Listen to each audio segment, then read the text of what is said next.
Bonjour, c'est la sœur Ben de Secret Edwige.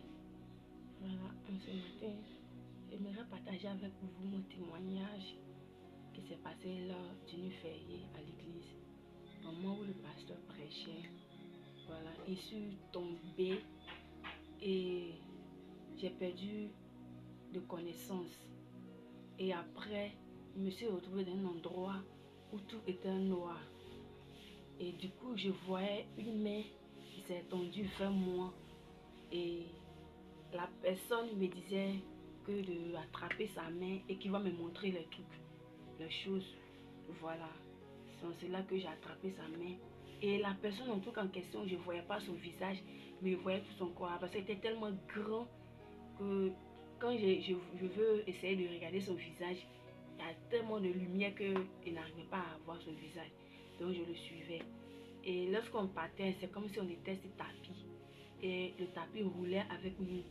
Jusqu'à arriver un moment, on arrivait à un niveau où il y avait deux chemins. Il y a un qui passe à gauche et puis il y a un qui passe à droite. Et après, l'homme qui était avec moi a disparu. Et puis j'étais sûre. Et puis il y avait un homme habillé en noir qui était à gauche. Et puis un homme habillé en blanc qui était à droite. Et puis les deux là me tiraient. Lui, celui qui était à gauche disait que qu'elle m'appartient. Elle m'appartient, c'est si elle doit venir. Et celui qui était à droite aussi disait que non, que c'est si elle doit venir. Et après, j'ai commencé à crier Seigneur, Seigneur, viens me sauver. Et du coup, le même homme que j'ai rencontré en premier lieu, c'est descendu et il m'a pris. C'est en fonction sans cela que après, quand il m'a pris, il m'a dit que sur moi, et je te montrerai des choses.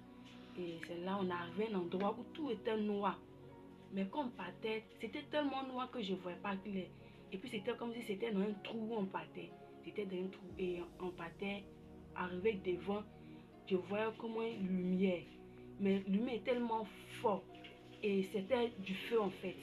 Il n'était même pas encore arrivé là où il y avait le trou là, mais je sentais comme si j'étais dans le feu. Et puis j'ai crié, Seigneur, aide-moi, Seigneur, aide-moi. Il m'a dit que regarde que je suis avec toi, n'aie pas peur. Et c'est en cela que je vois les gens dans le feu qui criaient de l'eau, de l'eau, de l'eau, de l'eau, de l'eau. Et en tout cas, quand tu regardes l'eau là, quand tu regardes le feu, quand tu regardes le feu, en fait, le feu là est comme un volcan en fait. Façon volcan coulait, puis c'était en parallèle. C'était en parallèle. Et puis je vois le diable qui s'envolait au-dessus du feu. Et puis qui riait. Et puis j'avais peur. Et puis la personne qui était avec moi me disait d'avancer. Puis Seigneur, c'est chaud, je ne peux pas avancer. C'est chaud. Et puis le diable en question qui était dans le feu essayait de me tirer. Et puis je luttais avec lui. Il dit que tu vas venir ici, tu vas venir ici. Il dit non, il ne peut pas venir ici. Et puis j'ai dit Seigneur, aide-moi, fais-moi sortir de là, fais-moi sortir de là. C'est en cela que le Seigneur m'a fait sortir d'ici, m'a fait sortir de là-bas. Et après, quand on est sorti encore, c'est là qu'il va me montrer un coup encore qui est le paradis. Et quand on est sorti de là, on était toujours sur le tapis qui roulait avec nous jusqu'à ce qu'on arrive à un endroit où tout était lumière. Tout était lumière, tous les trucs étaient en or, où ça brillait de l'or en tout cas. Et quand on est arrivé, le tapis nous a déposé et les maisons étaient comme en chaîne. Étaient comme en chaîne et on marchait un peu dessus, mais tout était en or, tellement que c'était joli. Je regardais, quand j'ai oublié même la personne qui était avec moi, je regardais et puis j'appréciais la maison. Je dis waouh, c'est beau, c'est beau, c'est joli, que je ne vais plus venir, je vais rester ici avec lui. Et il m'a dit que non, qu'il me montre cela pour que je puisse venir parler au monde, qu'il a préparé ce lieu pour nous. Il a préparé ce lieu pour nous. Que si je viens de dire ça à mes frères, à ma soeur, à mes soeurs, non, c'est là qu'il m'a dit que de me retourner. Il dit non, que Seigneur, je ne veux plus partir, je vais rester ici avec toi. Je vais rester ici avec toi. Et après cela, on est sorti de là-bas. On est sorti de là-bas et on est parti dans un endroit où on est parti. C'est comme si c'était un temps de jugement en fait. C'est un coin de jugement où le Seigneur va juger les gens. En fait, dans le monde ici, où nous sommes là, tout ce qui se passe ici, il y a un autre monde là-bas. Ce que tu fais ici, lorsque tu vas mourir, c'est ce que tu vas aller faire là-bas. Et c'est comme ça aussi, j'ai vu un frère aussi là-bas. J'ai vu un frère où il était en famille avec sa femme, ses enfants, tout ça. Et puis j'ai dit, ah, mais Seigneur, ce frère, je le connais. Je le connais que ce frère, il est 6-7 ici, que c'est mon président de la cellule, tout ça et autres.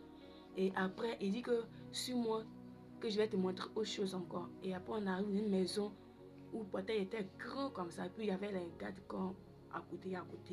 Et il m'a dit de rentrer. Il n'a même pas encore ouvert le portail là, mais odeur que je sentais, c'était un coin où genre comme si il y a les gens qui boivent, qui buvaient. Et puis, en tout cas, il y avait odeur. Et puis quand la portail s'est ouverte, quand je suis rentrée, en tout cas, j'avais beaucoup de filles là-bas. Il y avait les filles, les garçons, tout était mélangé, mais les gars là se saoulaient seulement là-bas. Et puis, elles se sont habillées, habillement de jupe, coûte comme ça, puis les habits où on voit tout leur corps. Et puis le Seigneur me dit que la personne qui s'habille ici va se retrouver là. C'est comme si au ciel là-bas, c'est comme si en enfer, chaque personne aura son lieu de feu. Chaque personne aura son lieu de feu en fonction de ses péchés. C'est comme ça va se passer. Et après ça, quand on arrive, après ça, il m'a dit que c'est qu'il doit me montrer que c'est fini, que je dois me retourner. C'est en cela que, du coup, quand il m'a dit ça, c'est comme si il a lâché ma main. Qu'il a lâché ma main, je me suis réveillée ici. Et j'ai commencé à pleurer. Je suis sortie même. Je suis sortie d'église et puis j'ai commencé à pleurer, crier. Et j'ai commencé à dire que l'enfer existe, l'enfer est réel, le paradis est réel. Et j'ai commencé à pleurer.